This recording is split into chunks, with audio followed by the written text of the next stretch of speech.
Good evening and welcome back. Tonight we are embarking on a journey through the storm-swept life of the King of Gods himself. As always, let me know where in the world you are listening from. Get cozy, settle in, and let us begin. Before thunder rolled over the peaks of Olympus, there was only the cold and heavy silence of a world in chains. We speak tonight of Zeus, the son of a Titan who would become the master of the sky. His story is not one of easy victories, but of a child hidden in a dark cave and a son who rose to strike down his own father. It is a tale of lightning and law, of many loves and of a throne that rests upon the edge of the heavens. From his first cry to his final reign, let us walk the path of the king. The age of the Titans was a time of cold power and heavy silence. Cronus sat upon the throne of the world, but his seat was not one of peace. He ruled with a mind sharp as the flint sickle he had used against his own father, and his heart was hollowed out by fear.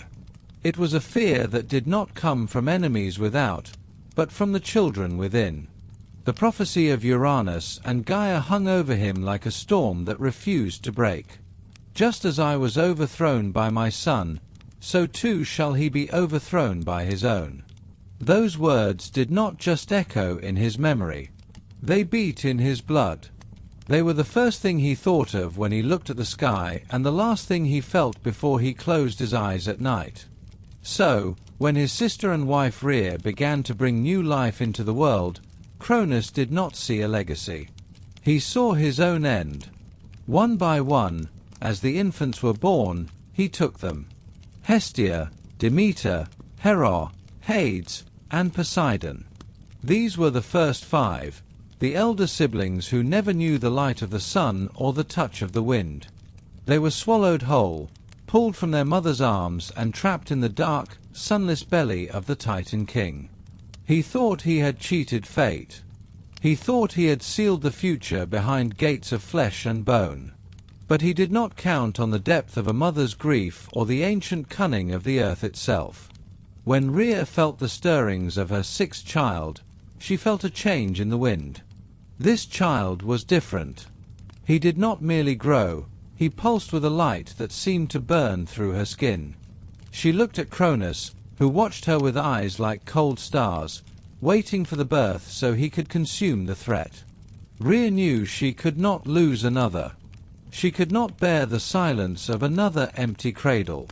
In her desperation, she turned to the only one older than the Titans, her mother Gaia, the vast and unshaking earth. Gaia had suffered her own betrayals, and she saw in Rhea's tears a chance to settle an old debt. Together, they wove a plan in the shadows, a deception that would turn the tide of time.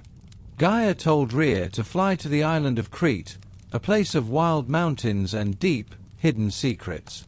Under the cover of a night so thick even the eyes of the sky could not pierce it, Rhea fled. She moved across the sea like a ghost, her heart hammering against her ribs. She reached the shores of Crete and climbed the rugged slopes of Mount Ida. It was a place where the air was thin and the stone was ancient. There, in a cave veiled by thick vines and guarded by the silence of the peaks, she gave birth. This was Zeus. He did not come into the world with a whimper, but with a presence that seemed to make the very walls of the cave tremble. He was the youngest, the last of his line, but he carried the weight of a new world in his small, clutching hands. But the birth was only the beginning. The danger remained. Cronus was waiting. He was hungry for the security he thought another meal would bring. Rhea returned to him, but she did not carry a child. She carried a stone, a heavy and jagged piece of rock she had taken from the mountainside. She wrapped it in swaddling clothes, binding it tight so that its shape mimicked that of a newborn infant. She presented it to Cronus with trembling hands, playing the part of the broken, submissive queen. Cronus did not look. He did not wait. He did not even peel back the cloth to see the face of the one he feared. He opened his great jaws and swallowed the stone in a single, greedy gulp. He felt the weight settle in his gut and he smiled, believing the prophecy had been thwarted once and for all. He did not know that he had swallowed his own doom, and that the true king was already breathing the sweet mountain air of Crete. High on Mount Ida, the infant Zeus was not alone. The cave of his birth became a sanctuary, a world within a world where the laws of Cronus did not apply. To keep him safe, he was placed in the care of those who owed no loyalty to the Titans. Chief among them was Amalthea. In some stories, she was a nymph of the woods, but in the oldest tellings, she was a divine goat, a creature of silver fur and horns that touched the moonlight. She was more than a nurse. She was the lifeblood of the future king. Her milk was not like the milk of earthly beasts. It was thick with the essence of the stars and the strength of the mountains. Zeus drank and he grew. He thrived on the wild bounty of the earth. From one of Amalthea's horns, which broke during their play, came the cornucopia, the horn of plenty that could never be emptied. It was a symbol that even in hiding, Zeus was a lord of abundance. He was also fed by the bees of the mountain, who brought him the purest honey from flowers that bloomed in places no man could reach. The nymphs Adrastea and Ida, daughters of Melicius, tended to his every need. They swung his cradle from the branch of a tree so that he was neither on the earth, nor in the heaven, nor in the sea, keeping him hidden from any realm over which Cronus might cast a searching gaze. He was a child of the in-between, a hidden spark growing into a flame in the cool dark of the cave. But a baby, even a god, is a creature of noise. Zeus had a voice that echoed. His cries were loud, and Rhea feared that if they travelled down the mountainside and across the sea, they would reach the ears of his father. To prevent this, a group of warriors known as the Curettes stood guard at the cave's entrance. These were armoured spirits, youths of the mountain who lived for the dance of war. Whenever the infant Zeus began to cry, the Curettes would leap into action. They would beat their spears against their bronze shields and clash their swords together in a rhythmic, deafening frenzy. They danced a wild and clashing dance, creating a wall of sound so great that the wails of the child were swallowed by the noise of the metal. To anyone listening from afar, it sounded only like the wind howling through the crags or the distant roll of thunder. In this way, the secret was kept. Zeus grew in the shadow of the mountain, his muscles hardening, his mind sharpening. He was not raised in a palace of marble and gold, but in the dirt and the stone. He learned the language of the eagles that soared above the peaks. He watched the storms gather and break, feeling a strange, magnetic pull toward the lightning that split the sky. He was a god of the wild, a child of the earth who was fated to rule the heavens. He did not know his siblings yet, but he felt their absence. He felt the wrongness of the world, the heavy, suffocating weight of his father's reign. As the years passed, the infant became a youth, and the youth became a man. His power could no longer be contained by the cave. He moved with a grace that was terrifying to behold, and his eyes carried the spark of a fire that had been waiting for an age to burn. He was the hidden king, the survival of Mount Ida, and the living proof that fate cannot be swallowed. Rhea would visit him in secret, watching with a mixture of pride and terror as her youngest son practiced the strength he would one day use to tear the world apart. The mountain had done its work. It had shielded him. It had fed him. It had given him the silence he needed to become the storm. Zeus stood on the highest peak of Ida and looked out over the world. He saw the vastness of the sea and the reach of the sky, and he knew they did not belong to the one who sat on the throne. He knew that beneath the earth, his brothers and sisters were waiting in the dark. He knew that the stone his father had swallowed was still there, a cold reminder of a debt that was about to fall due. The hidden infant was no longer a secret. He was a weapon. He was the end of the Titans and the beginning of the gods. The time of hiding was over. The time of the goat and the curettes, of the honey and the cave, had served its purpose. Zeus turned his gaze away from the sanctuary of his youth and toward the distant, shimmering peaks of the world he was born to claim. The survival on Mount Ida was complete. Now, the king would go to work. The winds of Crete began to howl, but this time, it was not the shields of the warriors making the noise. It was the first breath of a new age, a long, low rumble of thunder that signaled the coming of the sun who would not be swallowed. The infant who was once a secret, hidden in the damp shadows of a Cretan cave, had become a storm. Zeus stood tall now, his skin hardened by the mountain air and his mind sharpened by the steady guidance of the Earth Mother, Gaia. He was no longer a child of hiding. He was the architect of a revolution. But to challenge Cronus, the king of time and the lord of the Titans, Zeus needed more than just strength. He needed a key to unlock the belly of the world.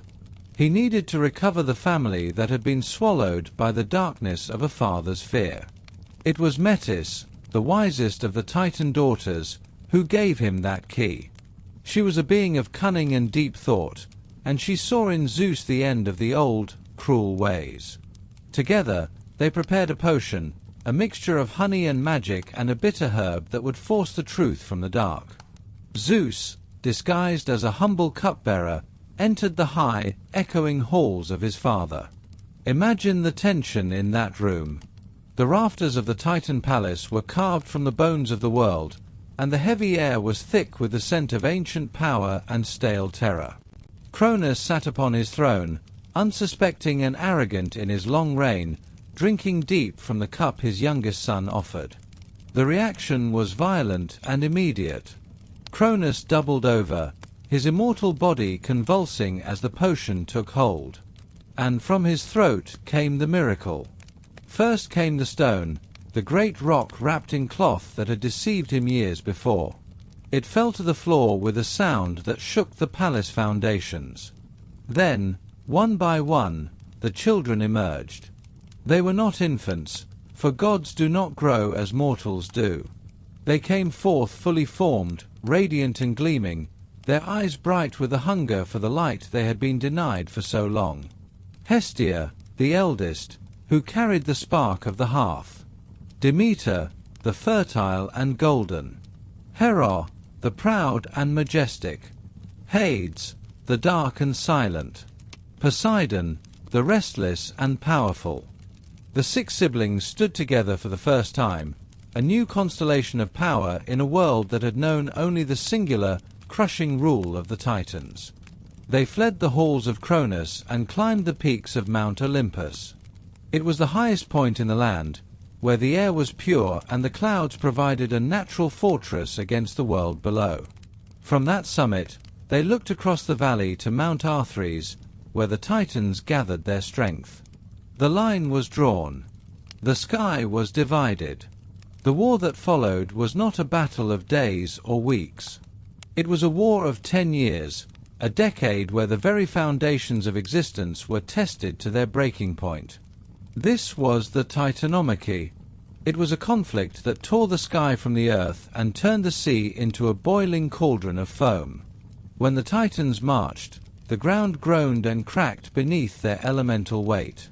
When the Olympians struck, the air crackled with the first true lightning the world had ever seen. But for 10 years, there was a stalemate.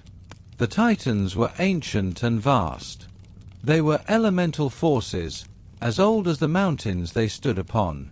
Oceanus, the great river that encircled the world. Hyperion, the lord of light who watched from the high places. Iapetus, the pisser who knew the secrets of the mortal frame. They were not easily moved. The Olympians, though vibrant and quick, could not break the old guard through sheer force alone. The world was caught in a cycle of endless destruction. Each day, the sun rose over a battlefield of fire and shattered stone, and each night, the stars looked down upon a cosmos that was slowly being unmade. The very air was thick with the dust of broken peaks and the smoke of burning forests. It was Gaia who spoke again, her voice a low vibration in the marrow of the earth. She whispered from the deep soil, reminding Zeus of the uncles who still languished in the dark. The Cyclopes and the 100-handed ones, the Hecatoncheirs. They had been imprisoned in Tartarus by Uranus and forgotten by Cronus, left to rot in the lightless void. They were the forgotten children of the earth, and in their hearts a cold fire of vengeance burned. They possessed the skills and the fury that Zeus would need to tip the scales of fate. Zeus descended into the abyss. Tartarus was a place where the air was heavy as lead and the silence was a physical weight against the ears. He broke the ancient chains. He killed the monstrous jailer Camp, a creature of shadow and scales, and brought the giants back into the light. In their gratitude, the Cyclopes, the master smiths of the primordial world, went to their forges. They did not work with iron or bronze, for such things were too simple for what was to come. They forged the essence of the gods into weapons of terrible beauty.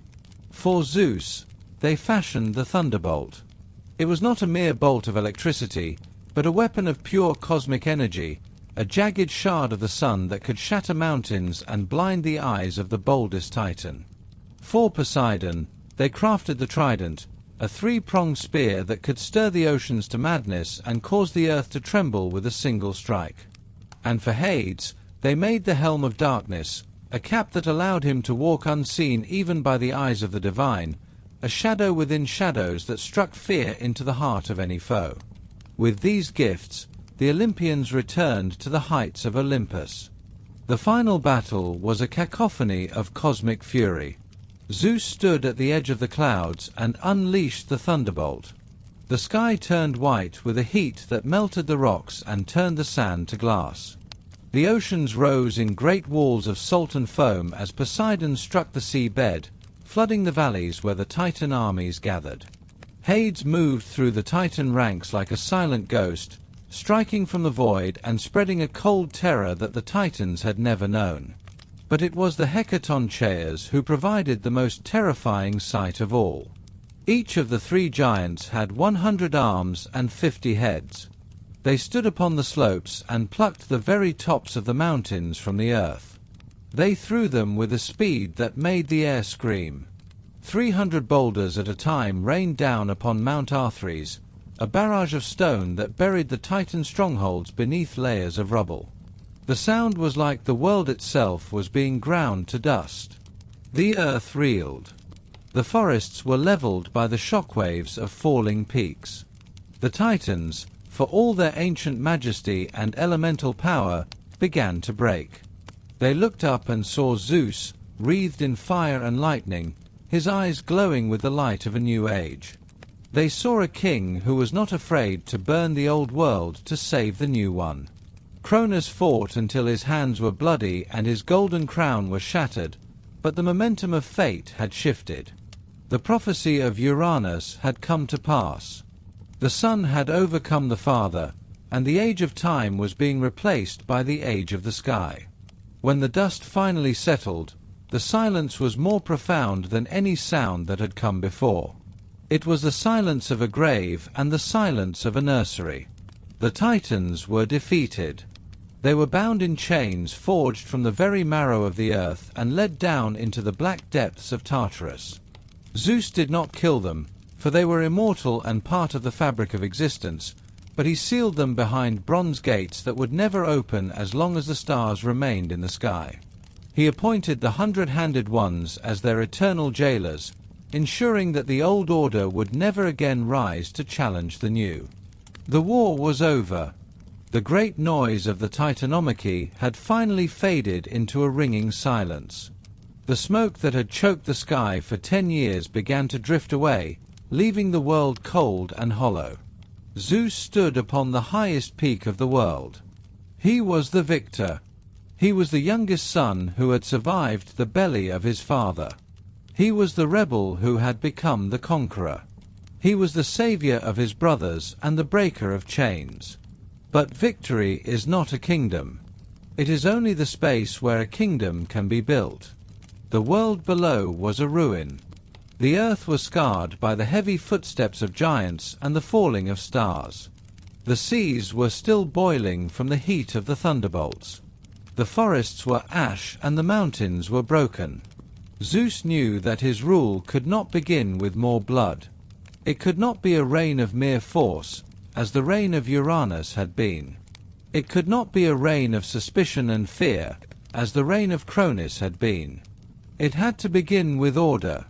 It had to be built upon the foundations of a new divine law. He called his brothers to his side. Poseidon, the one who moved like the restless tide. Hades, the one who watched from the quiet shadows. They had fought together against their father. They had stood in the line of fire. They had seen the same horrors and shared the same hunger for a world without the Titans. Zeus was the king by right of strength and the favor of the 100-handed ones, but he was wise enough to know that a king without allies is just a target. He knew that the cosmos was too vast for one god to hold in his palm alone. So they gathered upon the peak of the world to decide the fate of the cosmos. They did not draw swords. They did not debate their worth. They did not measure their power against one another.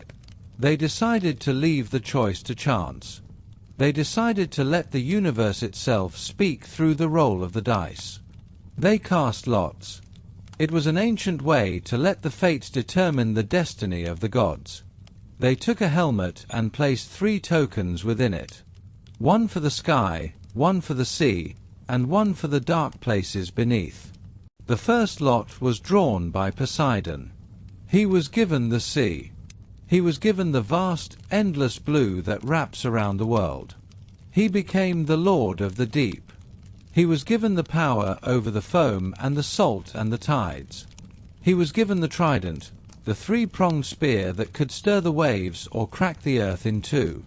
He built his palace of coral and pearl and silver beneath the shifting foam. The second lot was drawn by Hades. He was given the dark. He was given the underworld, the places where the light of the sun never reaches. He became the lord of the dead. He was given the helm of darkness, the gift that made him invisible to both gods and men. He took the silent riches of the earth, the gold and the silver and the gems that sleep in the cold veins of the rock. The third lot was drawn by Zeus. He was given the sky. He was given the clouds and the ether. He was given the high peaks and the thin, holy air. He became the lord of the heavens. He took the master bolt, the weapon of light and heat that had brought down the Titans. He became the watcher of the world. The earth herself was left as a common ground. Gaia was the mother of all, and all 3 brothers would have a say in her fate. She was the stage where their stories would play out. The division was made. The brothers parted in peace. But Zeus did not want to rule from the open air. He did not want his court to be a wandering camp of soldiers. He wanted a seat of power that would reflect his majesty and the stability of his law. He looked to the north. He looked to Mount Olympus. It was a mountain of stone and cloud. It was the highest point in the land. Its summit was so tall that it was hidden from the eyes of mortals by a veil of mist. Zeus summoned the survivors of the war. He brought together his sisters. Hestia, the quiet one who guarded the flame. Demeter, the fertile one who knew the secrets of the grain. Hera, the proud one whose eyes were like the storm. They were the first generation of the new gods. They were the Olympians. He summoned Hephaestus, the son of his blood, to be the architect of his vision. Hephaestus was a god of the forge. He was a god of the hammer and the flame. He was the one who could make stone breathe and metal sing. He built palaces of marble that glowed like the moon. He built walls of bronze that could not be broken by any force. He built 12 thrones for the 12 great gods who would rule beside Zeus. Olympus became a city in the clouds. It was a place where there was no rain, no snow, and no wind. The air was pure and sweet. The gods ate ambrosia and drank nectar. They lived in a perpetual light that never dimmed. But a city is nothing without a law. Zeus knew that chaos was the enemy of progress. He had seen what happens when power is used without purpose. He knew that if his throne was to last, it had to be more than a seat of power. It had to be a seat of justice. He sought out the Miss. She was a Titan, but she was not like her brothers. She was the embodiment of divine order and law. She was the memory of how things were meant to be. She became the advisor to Zeus. She sat at his right hand. She taught him that a king must be a judge. She taught him that an oath must be sacred. She taught him that the word of a god must be as unyielding as iron. Together they produced the Hori. They were the seasons. They ensured that the world moved in a circle rather than a straight line to destruction. They made sure that spring followed winter and that harvest followed the rain.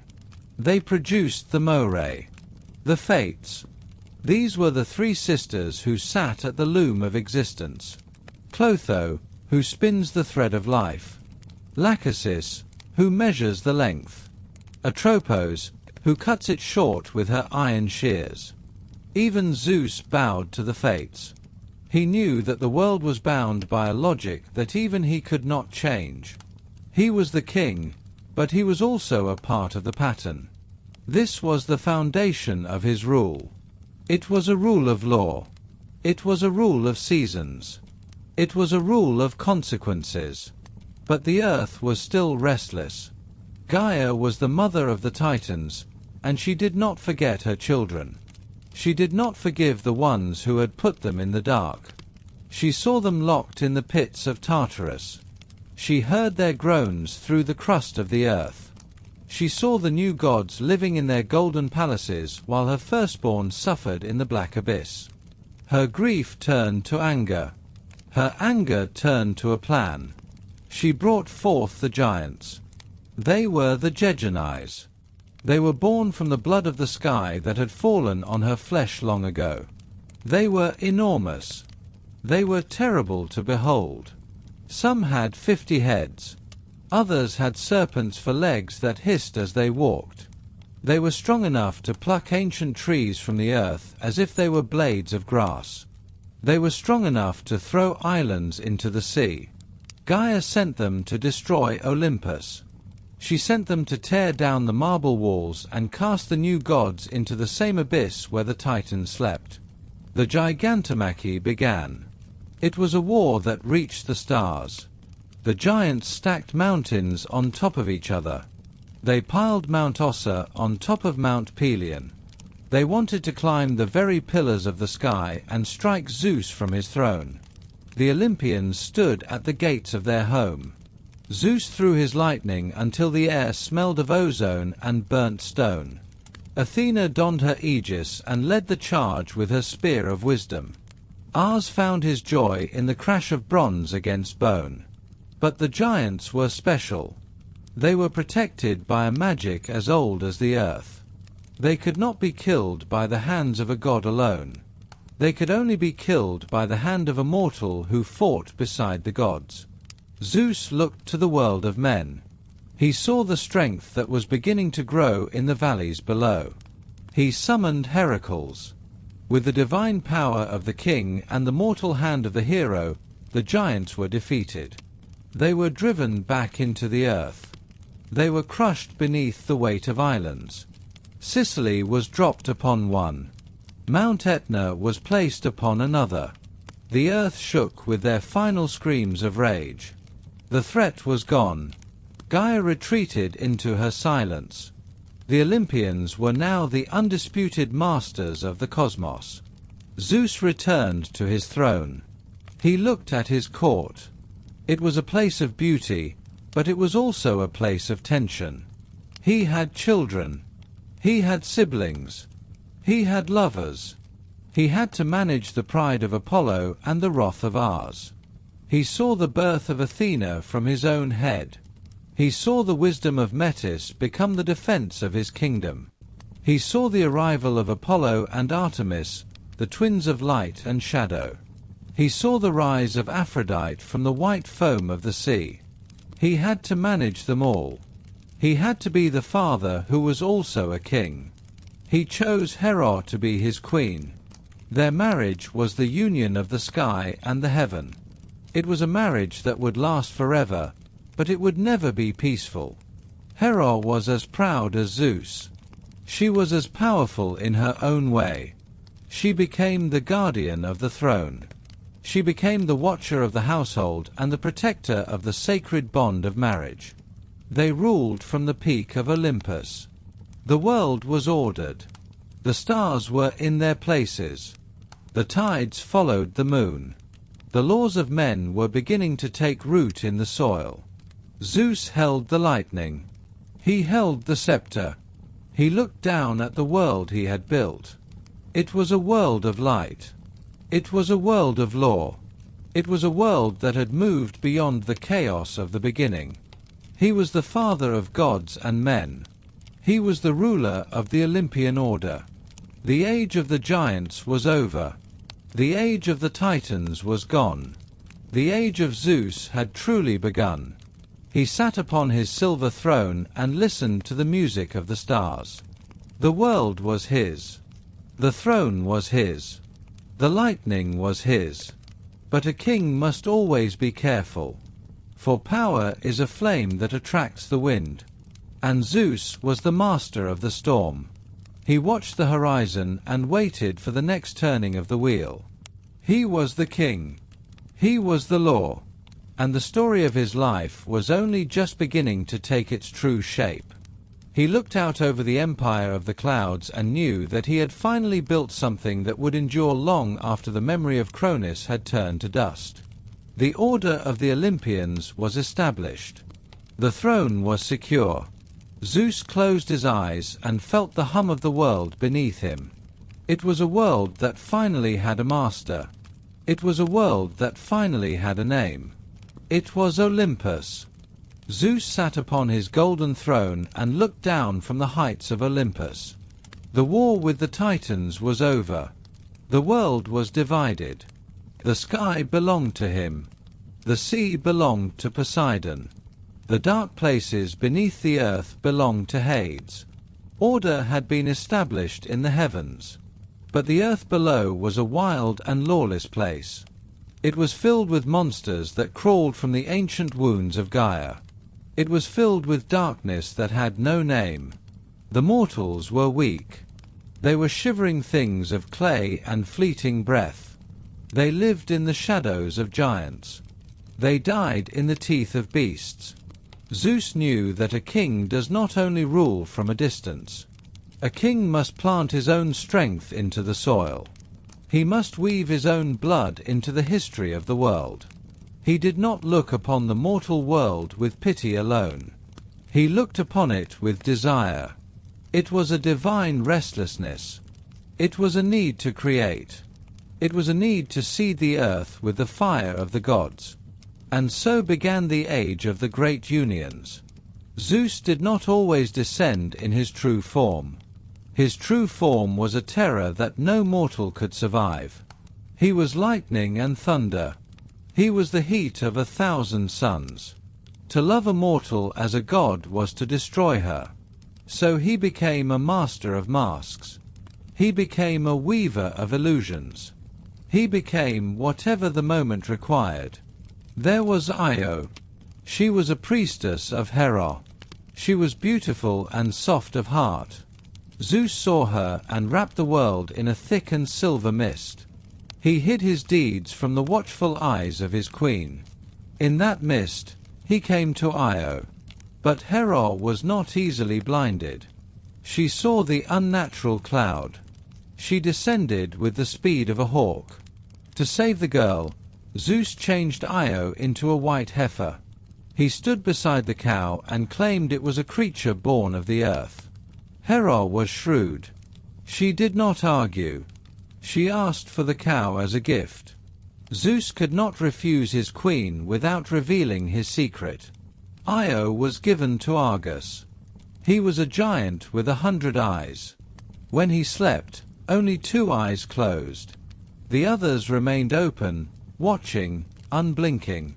Io wandered in misery. She was a princess trapped in the body of a beast. She scratched her name into the sand with her hoof so her father would know her. Zeus could not bear her suffering. He sent Hermes, the trickster, the messenger. Hermes sang songs that were older than the mountains. He told stories that were longer than the night. One by one, the 100 eyes of Argus grew heavy. One by one, they closed. When the last eye shut, Hermes struck. Argus was dead. But Io was not free. Hera sent a gadfly to sting her, to drive her into a madness of wandering. She ran across the world. She crossed the sea that now bears her name, the Ionian. She met Prometheus on his rock. At last, she reached Egypt. There, Zeus restored her.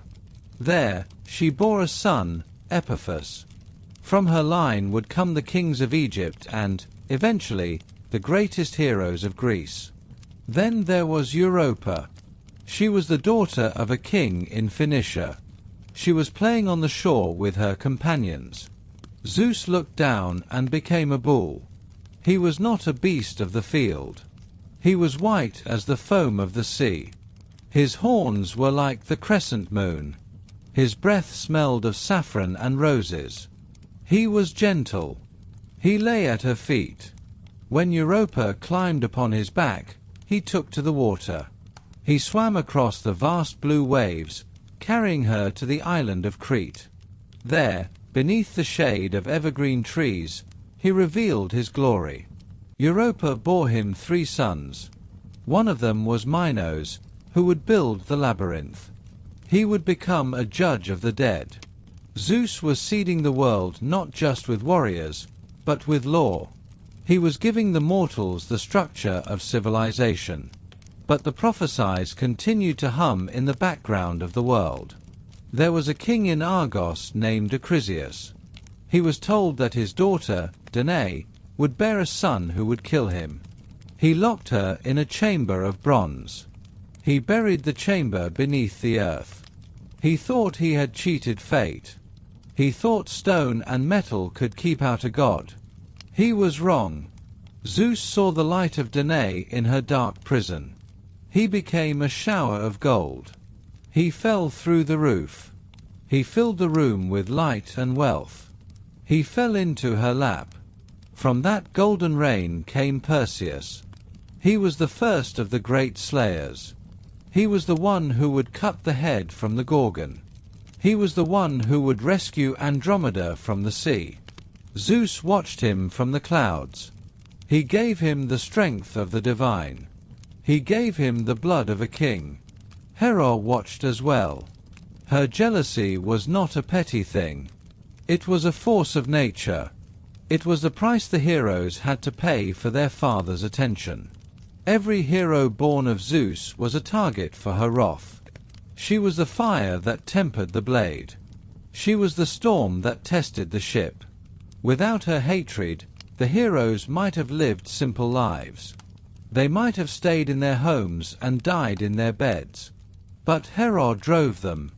She made their lives a struggle. She made their stories immortal. The greatest of these was Heracles. His mother was Alcmene, a woman of wisdom and beauty. Zeus loved her with a passion that broke the rules of time. He came to her in the form of her husband, Amphitryon. He commanded the sun not to rise. He made the night last for 3 days. It was a union of immense power. Zeus declared that the child born that day would rule over all the lands of Argos. But Hera was cunning. She delayed the birth of Heracles. She hurried the birth of Eurystheus, a weak and fearful cousin. It was Eurystheus who would hold the crown. It was Heracles who would be the servant. Heracles was born with the strength of the heavens. When he was an infant, Hera sent 2 serpents into his nursery. His brother cried out in fear. But Heracles did not cry. He reached out with his small hands. He strangled the snakes and laughed. He was the ultimate seed of Zeus. He was the protector of men. He cleared the world of the lions that could not be killed. He cleared the world of the hydras that grew 2 heads for everyone lost. He descended into the underworld and returned. He suffered. He bled. He burned. But in the end, his mortal part was stripped away. Zeus brought him to Olympus. He became a god. He was the proof that the blood of Zeus could bridge the gap between the clay of the earth and the stars of the sky. There were others. There was Leda, the queen of Sparta. Zeus became a swan. He came to her in a rustle of white feathers. From that union came eggs. Out of those eggs came Helen, the most beautiful woman in the world. She was the spark that would burn Troy. Out of those eggs came the Dioscuri, the twins who would become the constellation Gemini. Zeus was weaving the stars. He was weaving the wars.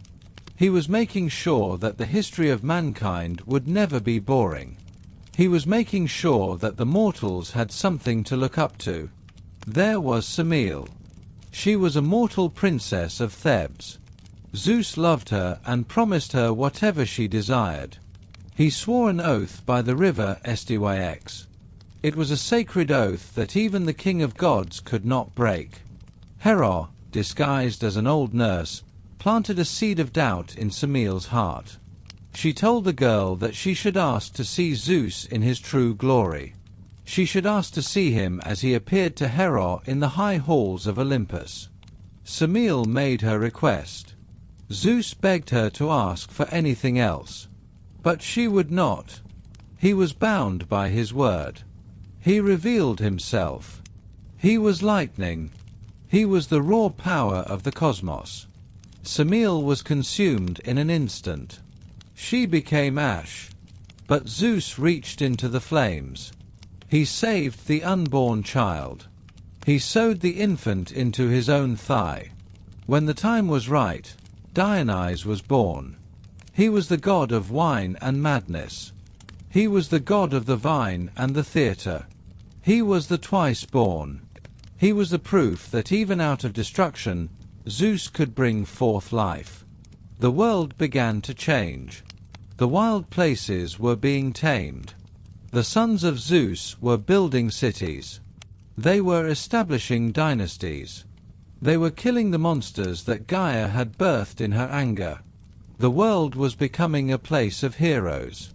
It was a place of stories.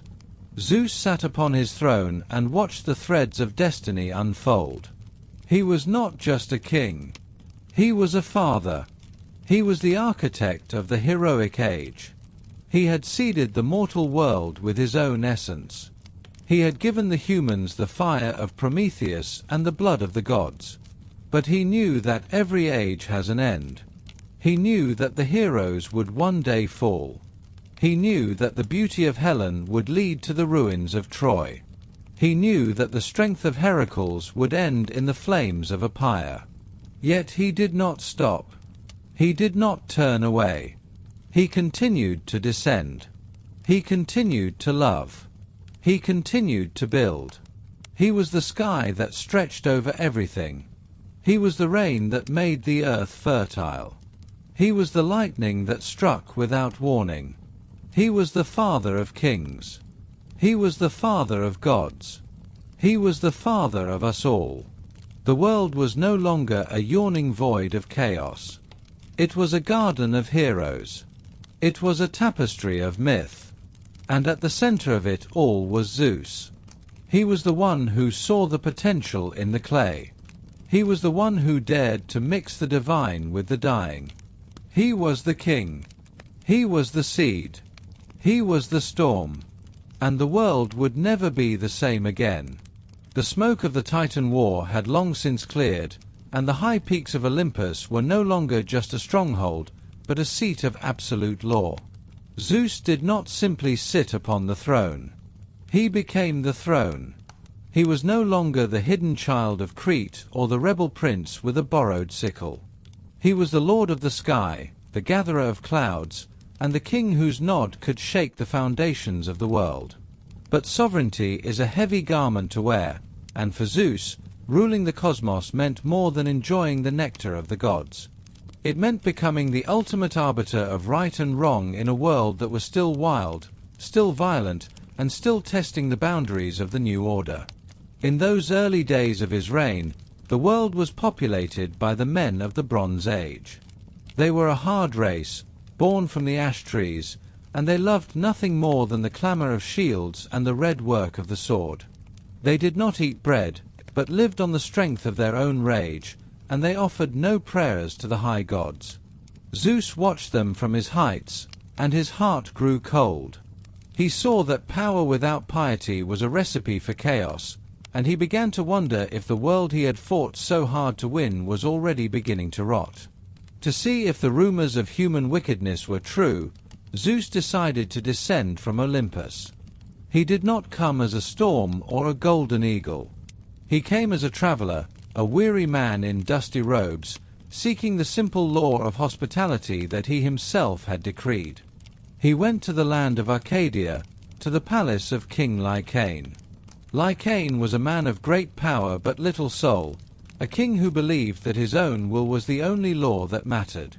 When the stranger arrived at his gates, Lycaon suspected he was a god in disguise, but rather than offering the sacred welcome, he chose to test the divinity of his guest through a deed of unspeakable cruelty. Lycaon slaughtered a captive, a young boy sent as a hostage, and prepared a feast of human flesh. He set the steaming platters before the traveler, watching with a serpent smile to see if the god would know the difference between the meat of a beast and the meat of a man. It was an act of ultimate defiance, a mockery of the very foundations of civilization. The air in the hall turned suddenly thin. The torches flickered and died, not from wind, but from a presence that sucked the light from the room. Zeus rose from the table, no longer a dusty traveler, but a figure of terrifying, white-hot light. His eyes were not eyes at all, but windows into a burning sun. He did not need a blade to strike. He simply spoke a single word of judgment. With a crash of thunder that split the palace walls, the roof was torn away. Lycaon fled into the night, screaming in a voice that was no longer human. As he ran, his skin sprouted coarse hair. His hands became paws. His face elongated into a snout. Zeus had turned the king into a wolf, a creature that mirrored the predatory hunger in his heart. But the punishment of Lycaon was not enough to satisfy the king of the sky. He looked out over the earth and saw that the rot of Lycaon was everywhere. The bronze men were violent, the altars were cold, and the laws of the gods were treated as suggestions. Zeus decided that the slate must be wiped clean. He would not use fire to destroy the world, for he feared that such a conflagration might rise to the heavens and scorch the very halls of Olympus. He would use water. He summoned the north wind to drive away the clouds and called upon the south wind to bring the rain. He commanded his brother Poseidon to let loose the rivers and the seas. The fountains of the deep were opened, and the sky became a falling ocean. For 9 days and 9 nights, the world disappeared. The mountains became islands, then the islands became shoals, and finally, there was only a grey, churning expanse of water where cities and forests had once stood. The violent race of bronze was gone, silenced by the weight of the sea. Only 2 were spared: Deucalion, the son of the wise Prometheus, and his wife Pyrrha. They had been warned by the foresight of the Titan and had built a chest to float upon the rising tides. When the waters finally receded and their vessel touched the peaks of Mount Parnassus, they stood alone in a silent, dripping world.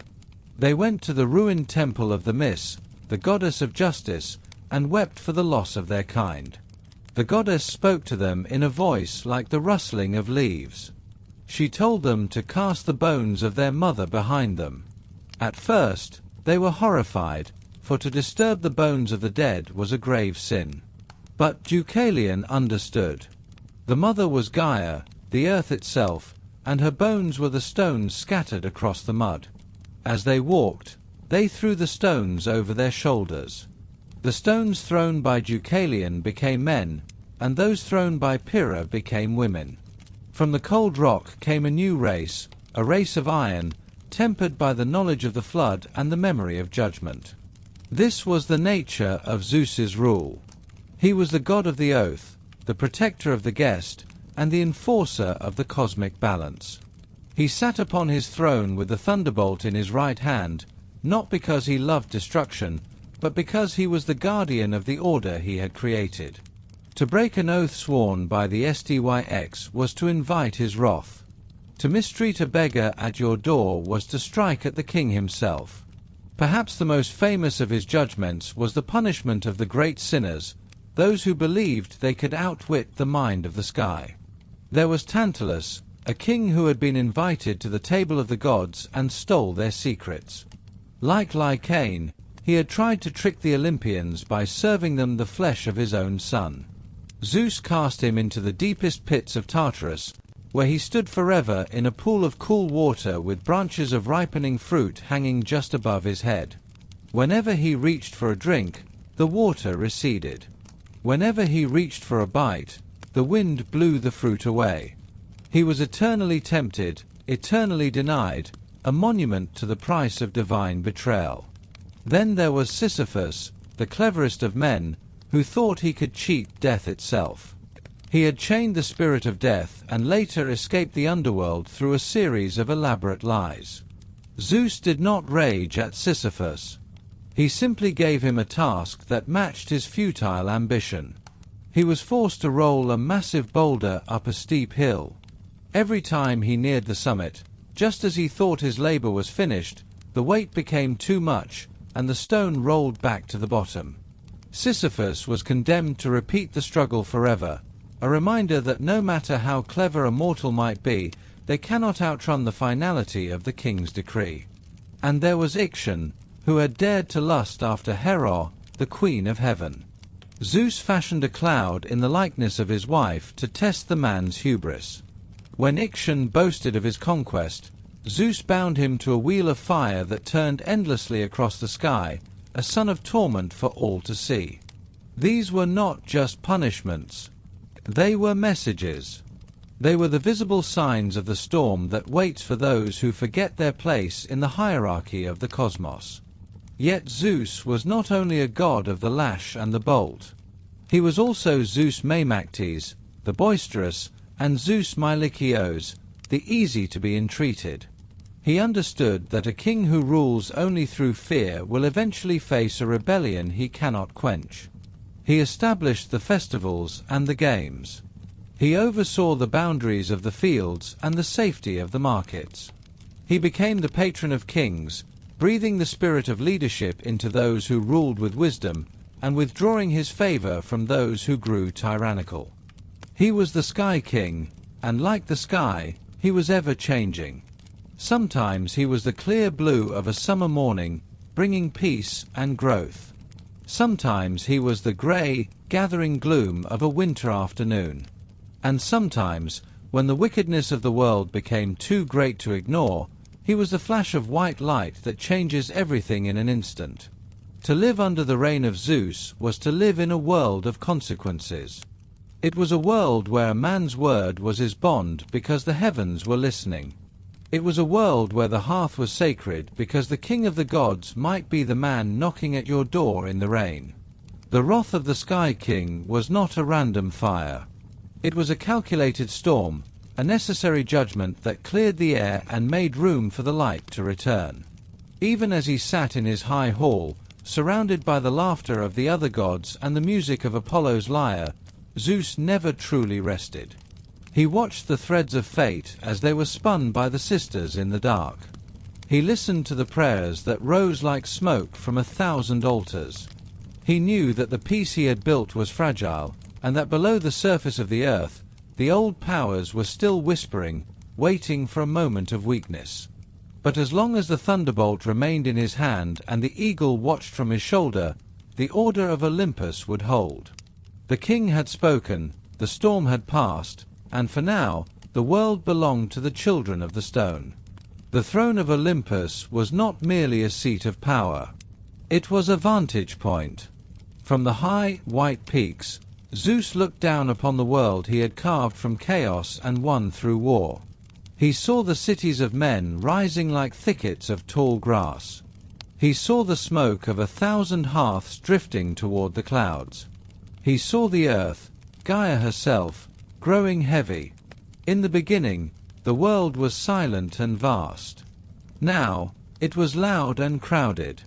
The age of heroes had reached its zenith, and the mortal world was teeming with the sons of gods and the daughters of kings. Gaia groaned beneath the weight of them.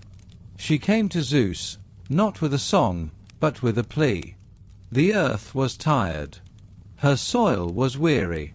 Her foundations were strained by the countless feet of men who knew no limit to their ambition. She asked for a pruning. She asked for the herd to be thinned so that she might breathe again. Zeus heard her. He was a king who understood the necessity of balance. He knew that a forest cannot grow forever without a fire to clear the brush. He knew that the age of heroes, brilliant and bloody as it was, could not endure. To keep his own throne, he had to manage the world below. And so, the great plan was born. The Greeks would later call it the will of Zeus. It was not a plan of sudden lightning or overwhelming flood. It was a masterpiece of slow, deliberate orchestration. It was a tragedy written in the stars long before the first spear was ever polished. Zeus would not be the soldier in this conflict. He would be the puppet master. He would set the stage, choose the players, and pull the strings of desire and pride until the world burned. The first thread was woven at a wedding. It was the marriage of Peleus, a mortal king, and Thetis, a silver-footed sea nymph. This was no ordinary union. Zeus himself had once desired Thetis. He had pursued her with the hunger of a god who takes what he wants. But a prophecy had stopped him. It was a truth older than his reign. Thetis was fated to bear a son who would be greater than his father. Zeus remembered the fall of Uranus. He remembered the fall of his father, Cronus. He would not allow a son of his own to surpass him. He would not let the cycle of rebellion claim his throne. And so, with a cold and calculated heart, he decreed that Thetis must marry a mortal. A son greater than a mortal father would still be a man. He would be powerful, but he would be finite. He would be a hero, but he would die. At that wedding, every god and goddess was invited to feast. They brought gifts of gold and songs of joy. But Zeus left one name off the list. Eris, the goddess of discord. It was not an oversight. It was the first move in his game. He knew that Eris would not suffer a slight in silence. He knew she would bring exactly what was needed to spark a fire that could not be quenched. Eris arrived unbidden. She did not scream. She did not rage. She simply tossed a golden apple onto the table. It was inscribed with 3 simple words. To the fairest. The feast fell silent. The laughter died in the throats of the guests. 3 goddesses rose to claim the prize. Hera, the queen. Athena, the wise. Aphrodite, the beautiful. They turned to Zeus to judge between them. But Zeus was too wise to be caught in that snare. He knew that to choose one was to earn the eternal hatred of the other 2. He was the king of the gods, but even he did not wish to live in a house divided by such a grudge. He looked down at the world of men and found his instrument. He chose Paris, a prince of Troy, who was then living as a shepherd on the slopes of Mount Ida. Paris was young. Paris was beautiful. Paris was susceptible to the whispers of power and the pull of the heart. Zeus sent Hermes to lead the goddesses to the mortal boy. He watched from the high clouds as the bribes were offered. Hera offered him empire. Athena offered him wisdom and victory. But Aphrodite offered him the love of the most beautiful woman in the world. Zeus knew who that woman was. She was Helen. She was his own daughter, born of his union with Leda when he had taken the form of a swan. She was the spark that would ignite the wood. Paris chose the woman. He chose the love that would lead to his ruin and the ruin of his city. Zeus saw it all. He did not stop it. He had laid the apple. He had chosen the judge. The plan was moving. The abduction of Helen was the second movement in the symphony. When Paris sailed to Sparta and stole the wife of Menelaus, the oaths of the Greeks began to hum like taut wires. Years before, the suitors of Helen had sworn a sacred pact. They had promised to defend her husband, whoever he might be, against any who would wrong him. Zeus had watched them swear that oath. He had seen the blood on the altars. He knew that when Menelaus called, the kings of Greece would have no choice but to answer. They came from every corner of the land. They brought 1,000 ships. They brought the greatest warriors the world had ever seen. Achilles, the son of Thetis, came with them. He was the son who was greater than his father, just as the prophecy had said. He was the ultimate weapon, and he was mortal. For 10 years, the war raged beneath the walls of Troy. From his throne on Olympus, and sometimes from the peaks of Mount Ida, Zeus watched the slaughter. He was not a distant observer. He was the arbiter. The other gods were not so restrained. They took sides with the passion of gamblers. Hera and Athena worked tirelessly for the destruction of the city. Aphrodite and Apollo fought to protect it. They bickered. They plotted. They even wounded one another in the dust of the plain. But Zeus remained the center. He allowed the gods to play their games, but he never let them break his design. When the conflict grew too chaotic, he raised his hand and the heavens shook. He reminded them that he alone held the scales. There were moments when the puppet master felt the pull of his own heart. He was a god, but he was a father. His own son, Sarpedon, fought for the Trojans. Sarpedon was noble. Sarpedon was brave. And Sarpedon was fated to die. Zeus watched as Patroclus raised his spear against the boy. The king of the gods felt a pang of mortal grief. He reached for his lightning. He thought, for a single heartbeat, of reaching down and plucking his son from the field. He thought of defying fate to save what he loved. But Hera was there at his side. She reminded him of the cost. If the king of the gods broke the laws of destiny for his own child, what would the others do? The world would dissolve into a war of the divine. The plan would fail. Zeus bowed his head. He did not save his son. Instead, he sent a rain of blood to fall upon the earth, a silent weeping for a prince who would never go home. He sent sleep and death to carry Sarpedon away once the spirit had fled. It was a reminder that even the king of Olympus must bow to the plan he himself had set in motion. The will of Zeus was a heavy thing. It demanded the blood of the innocent and the blood of the hero alike. As the war reached its final days, Zeus took up the golden scales of destiny. He placed the fate of Hector on one side and the fate of Achilles on the other. The scale of Hector sank toward the house of Hades. Apollo, who had protected the Trojan prince for so long, turned away. The god could not fight the weight of the scales. Zeus watched as the two greatest warriors of the age met in the dust. He watched as the son of Thetis struck the killing blow.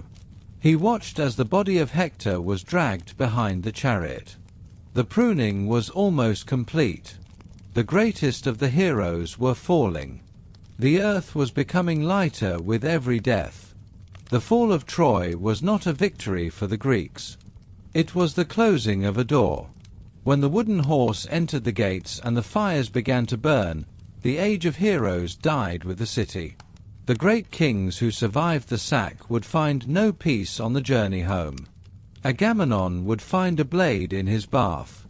Odysseus would wander the grey seas for 10 years, losing every man he led. The sons of the gods were being cleared from the earth. The bloodlines were thinning. The direct intervention of Olympus was coming to an end. Zeus sat on his throne as the smoke of Troy reached the heavens. The plan was fulfilled. Gaia was quiet now. The hero's cry was replaced by the farmer's song. The gods would no longer walk the earth in the forms of bulls and swans. They would no longer sire kings in the middle of the night. The puppet master had finished his play. He had cleared the stage. He had protected his throne from the sons who might have taken it. He had balanced the world through the fire of war. He was the king of the gods, alone and supreme, watching as the world of men began to grow old and quiet beneath his gaze. The storm had passed, and the silence that followed was exactly what he had ordained. The golden age of the gods did not end with a single strike of lightning or a final, earth-shaking battle. It did not end with the sky falling or the sea rising to swallow the mountains of the north. Instead, the reign of Zeus ended with a whisper, a slow receding of the tide, a gradual silencing of the voices that once spoke through the rustling oak leaves and the cracks in the ancient stone. Zeus, the king of kings, the lord of the bright sky and the gathering storm, did not fall in battle like his father Cronus. He did not vanish into the dark like Uranus. He simply faded. He became an echo in a world that was beginning to find its own voice, its own reason, and its own path through the shadows. For thousands of years, the name of Zeus was the heartbeat of the world. His temples stood on every high peak, their white marble columns reaching for the clouds he commanded. His statues were carved by the finest hands, capturing the power in his brow and the lightning in his grip. But even the gods are subject to the slow, heavy weight of time. The world that Zeus had forged through war and wisdom began to change. The mortals he had both loved and punished began to look at the sky with different eyes. They began to ask questions that the oracles could not answer, and they began to build empires that required a different kind of sovereign. The first shadow fell not from a rival god, but from the minds of men. As the Greek city-states rose to their heights, they brought with them the philosophers, the thinkers who sought the truth not in myth, but in logic. Socrates, Plato, and Aristotle did not pull down the altars, but they looked past them. They spoke of a first mover, a divine reason, a logos that governed the cosmos without the need for jealousy or rage. Zeus, the god who pursued nymphs and took the form of a bull or a swan, began to seem like a relic of an older, wilder time. The poets still sang his praises, and the people still offered their sacrifices, but the intellectual foundations of Olympus were beginning to crack. Then came the conquerors. Alexander the Great carried the name of Zeus to the ends of the known world, from the sands of Egypt to the mountains of India. He claimed to be a son of the god, a new Heracles meant to unite the earth. But in spreading the Greek world so far, he also thinned it. Zeus was merged with other gods, with the Egyptian Amun and the Persian Ahura Mazda. He became a universal figure, a kingly mask that could fit any face. In becoming everything, he began to lose the specific, terrifying fire that had made him the lord of the thunderbolt. Rome arrived like a cold wind from the west. The Romans were builders of roads and masters of law, and they looked upon the Greek world with a mixture of envy and deep reverence. They did not wish to destroy the gods of Olympus. They wished to adopt them. Zeus was wrapped in a toga and given a new title, Jupiter. He was no longer the wild, unpredictable storm god of the mountains. He became the pillar of the state, the solemn guardian of oaths, and the divine witness to the Roman Senate. Jupiter Optimus Maximus, the best and greatest. He was grand, he was massive, and he was, for the first time, institutional. But a god who belongs to a government is a god who is beginning to die. The bolt in his hand was no longer a living flame, but a symbol carved into the stone of the Capitol. The temples grew larger and more magnificent than anything the Greeks had ever dreamed of, but the air within them grew still. The oracles, Those bridges between the mortal and the divine began to falter. At Delphi, the steam from the chasm grew thin and cold. The Pythia spoke less often, and when she did, her words were not of the future, but of a past that was slipping away. It is said that in the time of the Emperor Tiberius, a great cry was heard across the sea by a lone sailor. Pan is dead. Pan, the wild heart of nature, the companion of the gods, was gone. And if the wild was dead, the world began to wonder how long the king of the wild could endure. The final silence came from the east. A new faith emerged, one that spoke of a single, invisible God who walked among the poor and the broken. This God did not need a mountain peak. He did not need a lightning bolt. He asked for the heart, not the harvest. He was a God of mercy in a world that had grown tired of the pride and the whims of the Olympians. The altars of Zeus were not torn down overnight, but the fire in the hearts of the people began to cool. A temple here became a church there. A statue of a god was renamed for a saint or a martyr. The old stories were called myths, a word that once meant a sacred truth, but now began to mean a beautiful lie. By the time the Roman Empire fell and the world entered the long, dim centuries of the Middle Ages, Zeus had become a ghost. His temples were ruins, their marble hauled away to build fortresses and cathedrals. His name was whispered only in the halls of scholars who still kept the old scrolls, or in the stories of peasants who still feared the thunder but forgot who threw it. The lightning was replaced by the cross, and the high peaks of Olympus were left to the wind and the golden eagles. The gods were declared demons or fictions, and the sky that Zeus had ruled was now the domain of a solitary, silent creator. Yet, Zeus never truly left the human imagination. He was too vast to be entirely forgotten.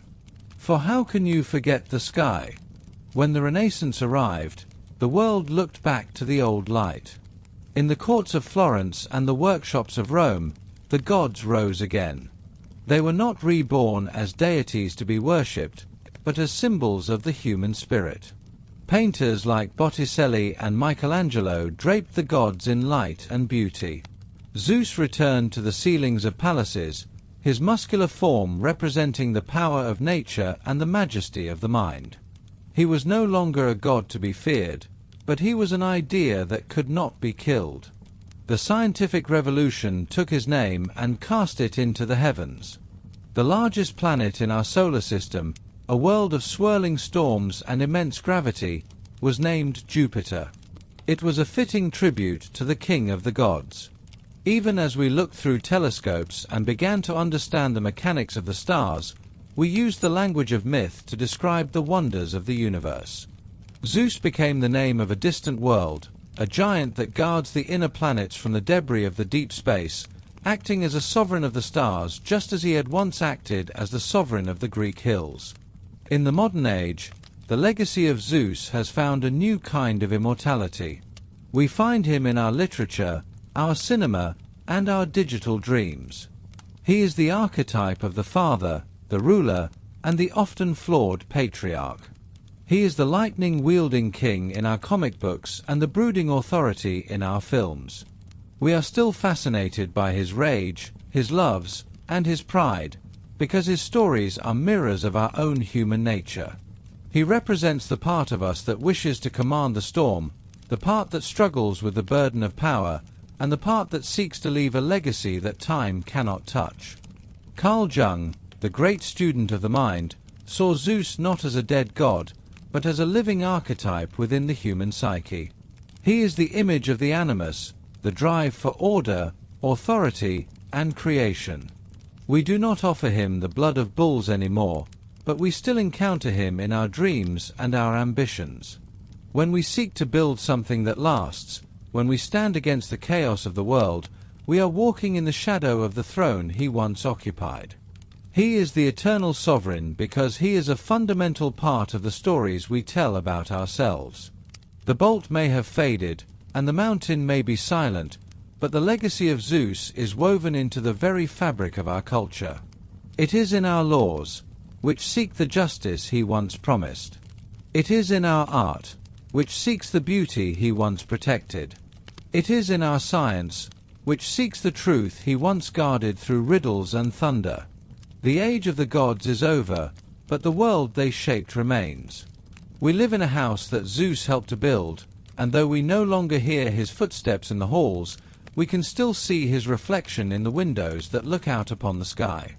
As we reach the end of this journey through the life of the Lord of Olympus, we are reminded that myths are not just stories from the past. They are the maps of the human heart. Zeus was a god of power, yes, but he was also a god of change. He overthrew his father to bring order, and he was eventually superseded by a world that sought a different kind of light. But in that transition, he became a part of us. He is the thunder in our blood and the high, bright sky of our aspirations. Good evening, and thank you for listening to the story of the life of Zeus. From the caves of Crete to the heights of Olympus, and finally to the quiet pages of history, his has been a journey of lightning and shadow. Let me know what other legends you wish to explore, and where in the world you are listening from tonight. Get cozy, settle in, and remember that the stars above you still bear the names of the ancient ones. Good night.